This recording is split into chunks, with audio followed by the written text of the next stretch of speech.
Hi,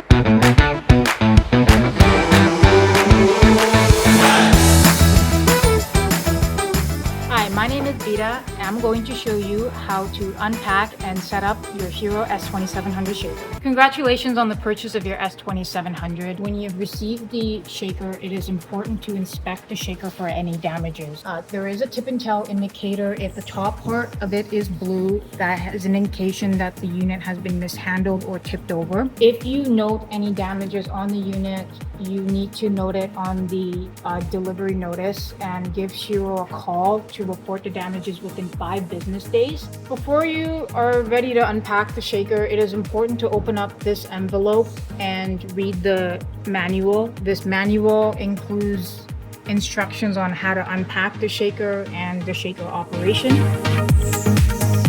To remove these straps, you're going to need either side cutters or tin strips. Once the straps has been removed, you will remove the top lid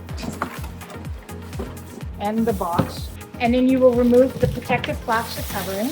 Visually inspect the outside of the unit for any shipping damages. Again, if you note any damages, please take pictures of it and call into HERO within 5 business days of receiving the shaker. You will need to remove both the left and right side panels. You're going to use a Phillips screwdriver and remove 6 screws on each panel.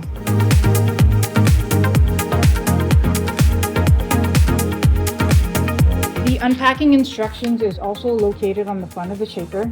It will give you indications on where the shipping bolts and brackets are located. All the shipping bolts and brackets that needs to be removed will be indicated in red. Once the side panel has been removed, you will need to remove the 4 leg bolts. You have 2 on the left side of the shaker and you have 2 on the right side of the shaker. You also have the leg bolts on the front of the shaker. There's a total of 6 leg bolts that needs to be removed. You require a 7/16 socket wrench, or you can use an impact driver to remove the leg bolt. Remove the 2 leg bolts that are on either side of the shaker. And you will also remove the 2 leg bolts for the front support bracket. Using an adjustable spanner wrench, you will want to loosen up the 2 jam nuts and raise the leveling feet. Using a small flathead screwdriver, we're going to remove the door. You're going to insert this screwdriver into the door lock assembly, and you're going to have the door open up all the way and lift it straight up. You are going to grab one hand and put it on the side of the shake frame and the other on the front, and you're going to roll the shaker forward. Once you have the shaker at about roughly the halfway point, you're going to tip the shaker forward and then have another person remove the pallet from the back of the unit.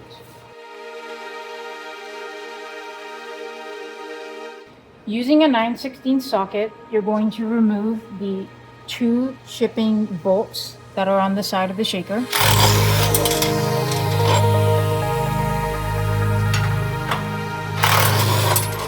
There are 2 shipping brackets on the left and the right side of the shaker, and there are 4 bolts that hold the bracket.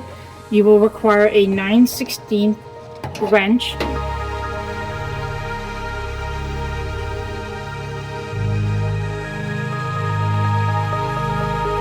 Once you've removed all the shipping bolts and brackets, it is important to keep them in a safe place in the event that you need to transport this shaker to another location. Now we'll remove the 2 Phillips screws to lower the front electronic panel down. We'll carefully lower the electronic panel. There will be a red tag on the electrical connector. Do not only plug this connector in once you've removed all the shipping bolts and brackets.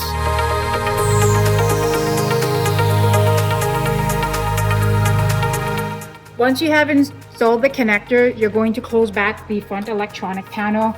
Make note that you do not pinch the wires when you're closing it.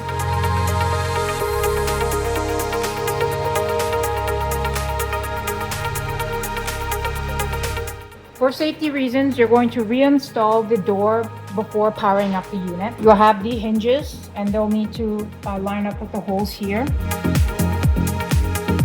Close the door.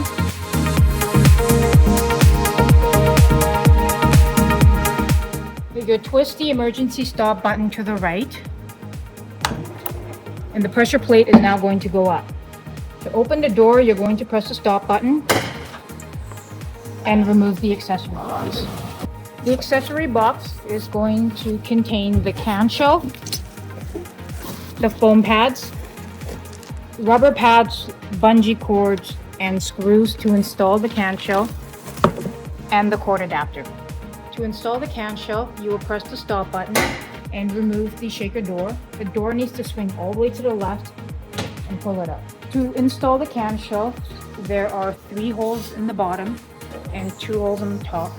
5 Phillips screws with star washers. And you're going to install the bottom screws first and then the top one.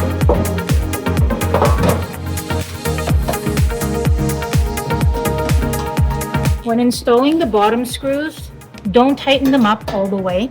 Have them a little loose. All 5 screws in, you can proceed on finally tightening them down. After your cam shelf has been installed, you can go ahead and reinstall the door.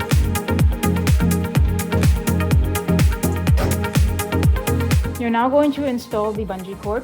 One end of the bungee cord will go to the top peg and the other end will go to the bottom peg. Front door, we'll now go ahead and install the 2 side panels. Once the side panel has been installed, you're going to move the shaker to the final location that you would like it. We're now ready to level the shaker. It is important that the shaker is on a level, solid floor.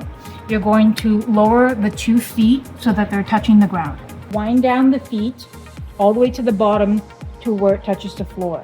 Once it touches the floor, we're going to wind the jam nut all the way to the top, and that the jam nut is going to be touching the bottom of the shaker. We are now going to install the 2 rubber pads in the bottom of the leveling feet. It's important to make sure that your hands are clear.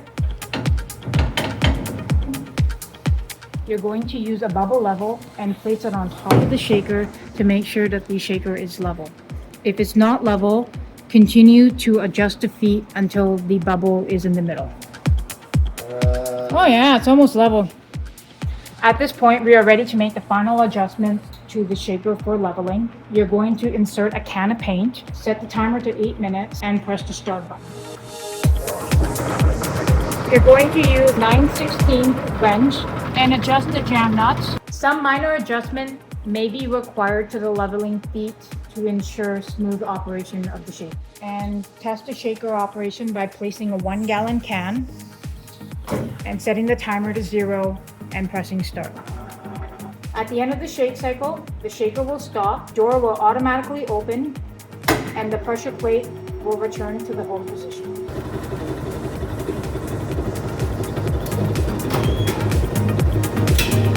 Make innovation